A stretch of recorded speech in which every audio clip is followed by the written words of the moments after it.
जय श्री कृष्णा, राधे राधे। आप सभी को भाद्रपद माह के कृष्ण पक्ष में आने वाली एकादशी की हार्दिक शुभकामनाएं। आज आप इस वीडियो में जानेंगे कि एकादशी का नाम क्या है और इस एकादशी का व्रत क्यों किया जाता है, व्रत करने की आसान सी विधि, पूजा करने का शुभ मुहूर्त कब है और इस व्रत में कौन सी कथा सुननी चाहिए।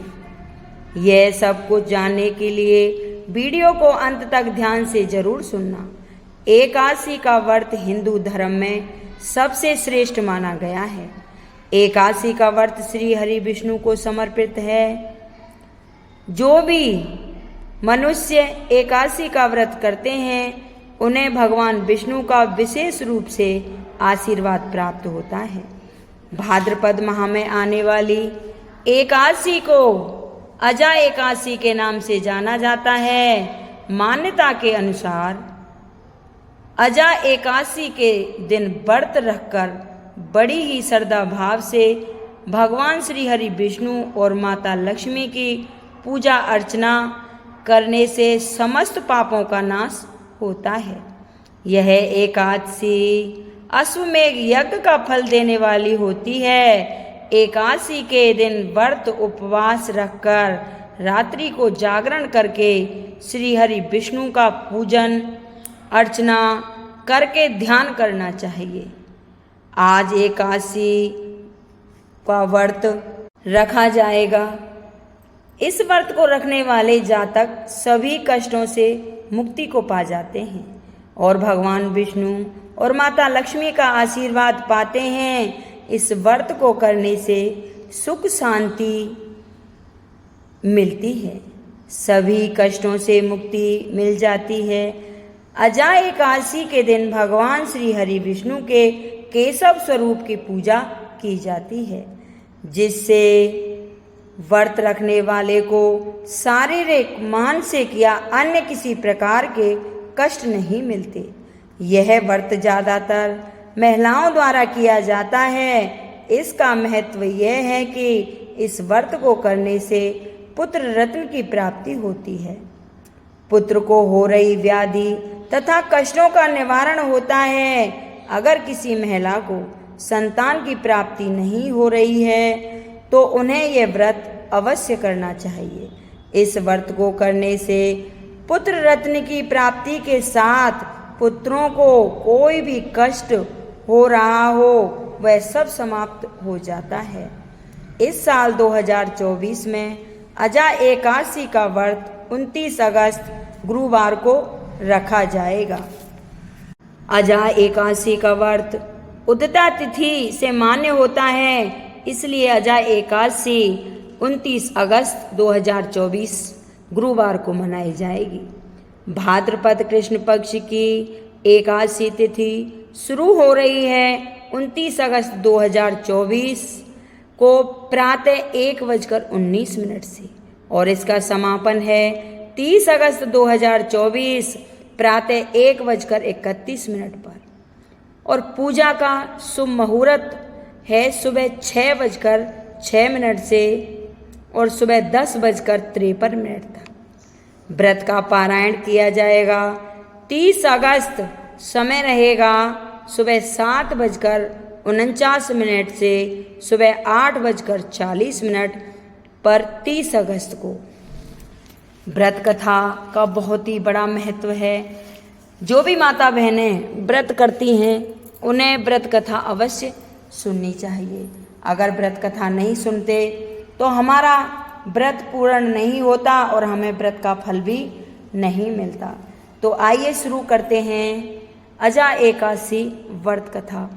बोलो श्री हरि विष्णु भगवान की जय, बोलो एकादशी महारानी की जय।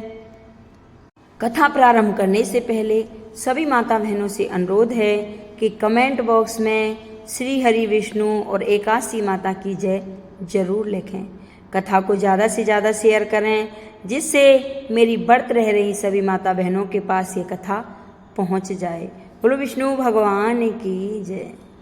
अर्जुन ने कहा, हे केशव, मैंने श्रावण शुक्ल पक्ष की अर्थात पुत्रदा एकादशी का विस्तार पूर्वक वर्णन सुना है। अब आप कृपा करके मुझे भाद्रपद माह के कृष्ण पक्ष की एकादशी के विषय में भी बतलाइए। इस एकादशी का क्या नाम है तथा इसके व्रत का क्या विधान है, इसका व्रत करने से किस फल की प्राप्ति होती है। तब श्री कृष्ण भगवान ने कहा, हे कुंती पुत्र, भाद्रपद माह के कृष्ण पक्ष की एकादशी को अजा एकादशी के नाम से जाना जाता है। इसका व्रत करने से सभी पाप नष्ट हो जाते हैं। इस लोक और परलोक में मदद करने वाली इस एकादशी व्रत के समान संसार में दूसरा कोई व्रत नहीं है। अब मैं तुम्हें अजा एकादशी की व्रत कथा सुनाता हूँ और उसका महत्व भी बताता हूँ, सो तुम ध्यान पूर्वक सुनो। पौराणिक काल में भगवान श्री राम के वंश में अयोध्या नगरी में एक चक्रवर्ती राजा हरिश्चंद्र नाम के राजा हुए थे। राजा अपनी सत्यनिष्ठा और ईमानदारी के लिए प्रसिद्ध थे। एक बार देवताओं ने उनकी परीक्षा लेने की योजना बनाई। राजा ने स्वप्न में देखा कि ऋषि विश्वामित्र को उन्होंने अपना राजपाट दान कर दिया है। सुबह विश्वामित्र वास्तव में उनके द्वार पर आकर कहने लगे, तुमने स्वप्न में मुझे अपना राज्य दान कर दिया था। राजा ने सत्यनिष्ठ व्रत का पालन करते हुए संपूर्ण राज्य विश्वामित्र को सौंप दिया। दान के लिए दक्षिणा चुकाने हेतु राजा हरिश्चंद्र को पूर्व जन्म के कर्म फल के कारण पत्नी, बेटा एवं खुद को बेचना पड़ा। राजा हरिश्चंद्र को एक डोम ने खरीद लिया जो शमशान भूमि में लोगों के दाह संस्कार का काम कराता था। स्वयं एक चांडाल का दास बन गया। उसने उस चांडाल के यहाँ कफन लेने का काम किया, किंतु उसने इस आपत्ति के काम में भी सत्य का साथ नहीं छोड़ा। जब इस प्रकार उसे कई वर्ष बीत गए तो उसे अपने इस नीच कर्म पर बड़ा दुख हुआ और वह इससे मुक्ति पाने का उपाय खोजने लगा। वह सदैव इसी चिंता में रहने लगा कि मैं क्या करूं, किस प्रकार इस नीच कर्म से मुझे मुक्ति मिलेगी। एक बार की बात है, वह इसी चिंता में बैठा था कि वहाँ गौतम ऋषि उसके पास पहुँचे। हरिश्चंद्र ने उन्हें प्रणाम किया और अपनी दुख भरी कथा गौतम ऋषि को सुना डाली। राजा हरिश्चंद्र की दुख भरी कहानी सुनकर महर्षि गौतम भी अत्यंत दुखी हुए और उन्होंने राजा से कहा, हे राजन, भाद्रपद माह के कृष्ण पक्ष की एकादशी का नाम अजा एकादशी है। तुम उस एकादशी का विधि पूर्वक व्रत करो तथा रात्रि को जागरण करो, इससे तुम्हारे सभी पाप नष्ट हो जाएंगे। महर्षि गौतम इतना कहकर वहां से अंतर ध्यान हो गए। अजा नाम की एकादशी आने पर राजा हरिश्चंद्र ने महर्षि के कहे अनुसार विधि पूर्वक उपवास तथा रात्रि को जागरण किया। इस व्रत के प्रभाव से राजा के सभी पाप नष्ट हो गए। उस समय स्वर्ग में नगाड़े बजने लगे तथा पुष्पों की वर्षा होने लगी। उन्होंने अपने सामने ब्रह्मा, विष्णु, महेश तथा देवेंद्र आदि देवताओं को खड़ा पाया। उन्होंने अपने मृतक पुत्र को भी जीवित तथा अपनी पत्नी को राजसी वस्त्र तथा आभूषणों से परिपूर्ण देखा। व्रत के प्रभाव से राजा को पुनः अपने राज्य की प्राप्ति हुई।